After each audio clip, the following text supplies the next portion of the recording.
Halo, perkenalkan kami dari kelompok 8 ingin mempresentasikan proses industri gula yang beranggotakan saya Muhammad Alfian Fahri. Ada saya Putri Aldiani, Saya Putri Siti Maharani. saya Melani Martamu, Dan saya Nadira. Berikut presentasi kami. Yang pertama itu ada sejarah. Pada awal mula, produksi gula dari tebu pertama kali ditemukan di India sekitar 2000 tahun yang lalu. Masuk ke ekspansi ke dunia barat, pada abad pertengahan, perdagangan dan produksi gula mulai berkembang di Eropa. Masuk ke revolusi industri, pada abad ke-18 membawa revolusi industri sehingga penggunaan mesin untuk mengolah tebu menjadi gula.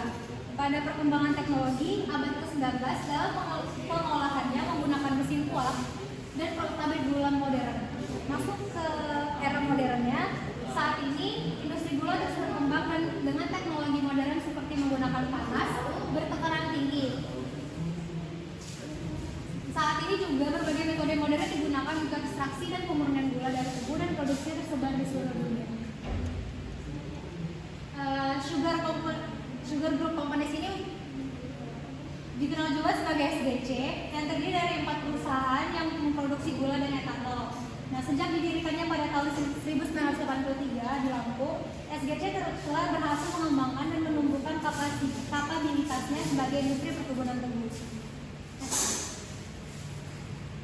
Nah, ini tadi 4 yang masuk ke dalam grup Sugar Group Companies. Yang pertama itu adalah PT Gula Putih Mataram, di mana PT tersebut didirikan pada tahun 1983 dan mulai beroperasi pada tahun 1987. Perusahaan ini berlokasi di Lampung Tengah. Selanjutnya ada PT Switindo Lampung, didirikan pada tahun 1990 dan mulai beroperasi pada tahun 1995.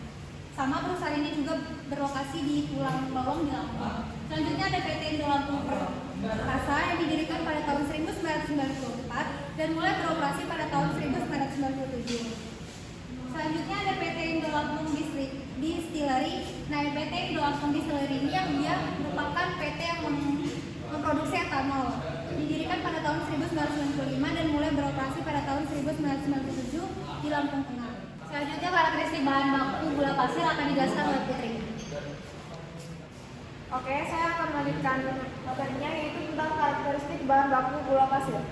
Gula pasir sendiri yaitu gula kristal sesama kering dari tebu atau bit yang dibuat melalui proses sulfitrasi atau karbonatasi atau proses lainnya sehingga langsung dapat dikonsumsi. Gula pasir berasal dari tanaman tebu, di mana batang tebu tersebut diolah melalui proses tertentu hingga diperoleh gula dengan berbentuk kristal padat. Gula tebu tersusun dari 2 unit yaitu monosakarida yaitu fruktosa dan glukosa. Oleh karena itu, gula tebu masuk ke dalam karbohidrat golongan disakarida. Sukrosa merupakan gabungan dari fruktosa dan glukosa yang merupakan kandungan terbesar pada gula tebu. Parameter yang diujikan secara fisika kimia antara lain externalise, mater, pH, reducing sugar, CaCO3, SO2, musteri, dan kandungan sukrosa yang merupakan parameter dari gula pasir. Ini ada diagram alirnya. Yang pertama ada bahannya yaitu tebu sendiri.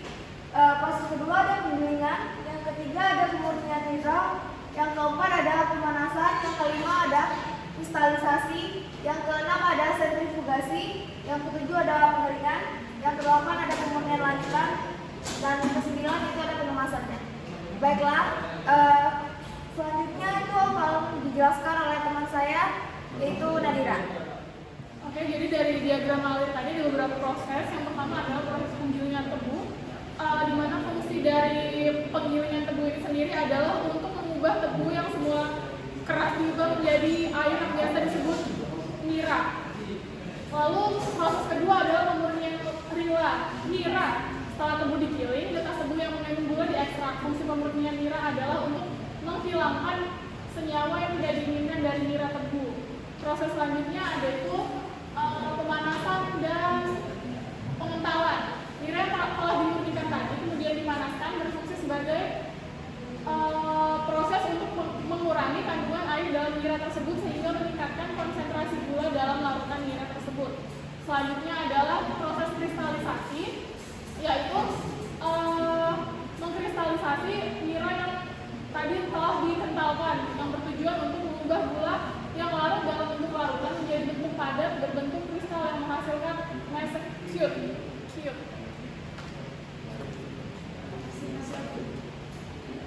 Selanjutnya, proses selanjutnya akan dijelaskan oleh teman saya, Alfian.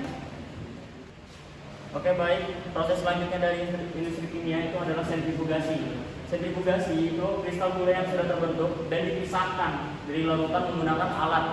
Nah alatnya itu berupa seperti basket yang ada lubang-lubangnya. Terus dia itu ada menggunakan gaya sentrifugal supaya dari kristalisasi itu tidak tercampur lagi cairan-cairan atau molas. Biasanya kalau kita dapat itu ada molasesnya itu. Nah kemudian ada proses pengeringan. Setelah pengentalan, gula dalam larutan mulai mengkristal yang bertujuan untuk mengubah gula yang larutan menjadi bentuk padat berbentuk kristal. Nah, untuk pengeringan tersebut bisa menggunakan oven pabrik dan lainnya. Oke, selanjutnya ada pemurnian lanjutan. Terkadang gula yang dihasilkan melalui proses sentrifugasi masih mengandung beberapa kotoran. Oleh karena itu, gula tersebut melewati tahap pemurnian menggunakan alat pemurnian seperti ion exchange resin. Kemudian ada ke-8, pengemasan. Gula pasiran telah dibuat kemudian dikemas dalam kemasan yang sesuai, biasanya dalam kantong atau kemasan lainnya untuk didistribusi ke pasar. Oke, selanjutnya akan dilanjutkan oleh Mutia. Oke, jadi setelah dari proses pengolahan tadi, selanjutnya pasti akan ada limbah yang dihasilkan dari proses pengolahan yang tadi. Nah, limbahnya itu apa aja? Jadi yang pertama itu ada pucuk tebu. Pucuk tebu ini apa? Pucuk tebu adalah ujung atas batang tebu, yaitu sebanyak 5 sampai 7 helai daun yang dipotong dari gula tebu, giling ataupun bibit. Nah yang kedua itu ada ampas tebu. Tebu ini akan diekstrak di stasiun gilingan menghasilkan nira dan bahan tersebut yang disebut ampas. Ampas ini terdiri dari air, sabut, dan padatan terlarut. Kemudian yang ketiga itu yaitu ada blotong.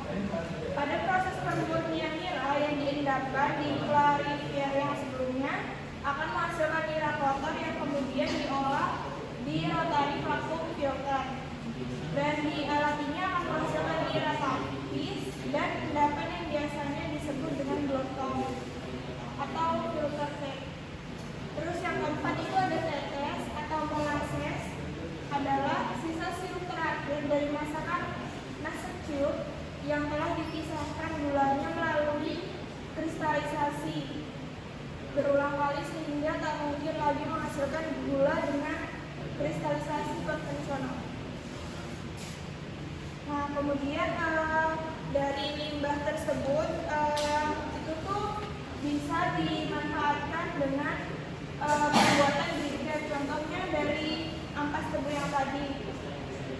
Ampas tebu itu bisa digunakan dengan pembuatan briket, terus tuh particle board, terus juga bisa digunakan dengan sebagai bahan baku pulp dan bahan kimia seperti furfural, silitol, dan metanol, metana, dan lain-lain.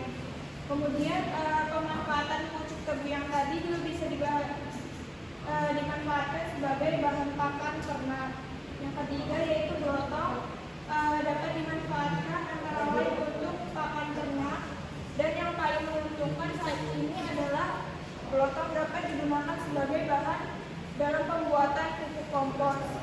Kemudian yang terakhir itu ada limbah pabrik gula yaitu tetes, dapat digunakan sebagai bahan baku pabrik alkohol dan juga sebagai bahan baku fermentasi yang dapat menghasilkan etanol, asam asetat, asam nitrat, MSG, asam laktat, dan lain-lain.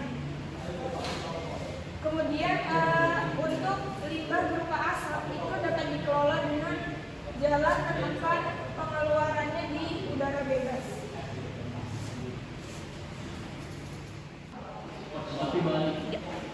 Oke, sekian dari presentasi kami. Kurang lebihnya mohon maaf. Semoga ilmu yang kita sampaikan bermanfaat. Jika ada yang ditanyakan, silahkan dipersiapkan. Dadah.